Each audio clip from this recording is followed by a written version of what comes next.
Joining me now to discuss the history of these protest movements and how they work in presidential elections is Michael Beschloss, NBC News presidential historian. Michael, good to see you. Thank you for being with us. You know, I grew up in Canada where you have extra parties. It's a system where other parties exist.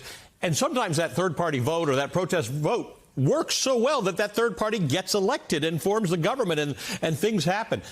Unfortunately, in America, I would actually like more than two parties, but we don't have a system that supports it at the moment. When Ross Perot got 19% of the popular vote, he didn't win a single electoral college vote. Right. So it's not a vote that works strategically. As far as the protest movement, and especially in Wisconsin and Michigan and other places, this is what I would say. History gives you an extremely loud warning. Two moments in history. One was 2016. As you were mentioning, Ali, Jill Stein ran as the Green Party third-party candidate for president in 2016. She ran strongly enough in Pennsylvania, in Michigan, in Wisconsin, took enough votes away from Hillary Clinton that Donald Trump was elected. Do the people who supported Jill Stein because they agreed with her on the environment think that Donald Trump did better for the environment than Hillary Clinton would have done? That's a big price to pay for your protest. Also 2000, in Florida, Al Gore was running for president against George W. Bush.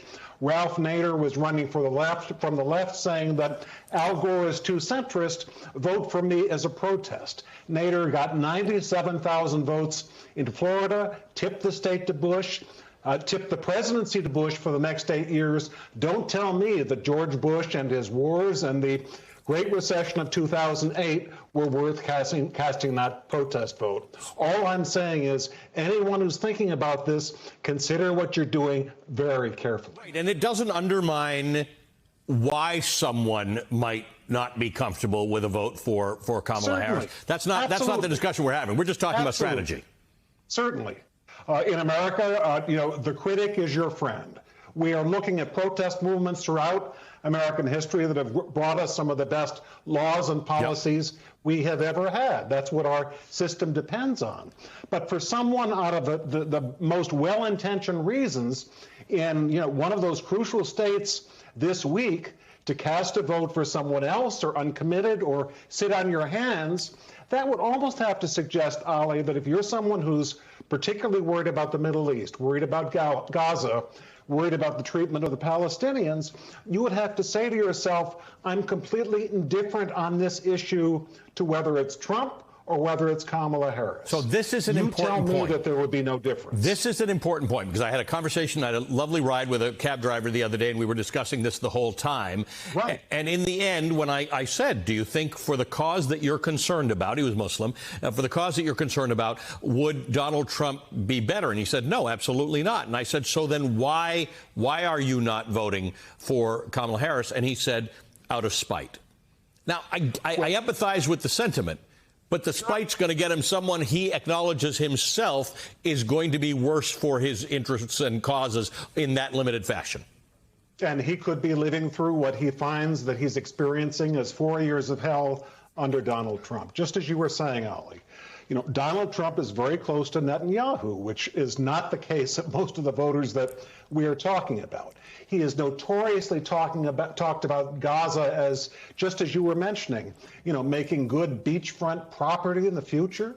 If you look at the Trump record on the Palestinians, they were almost ignored. Yep.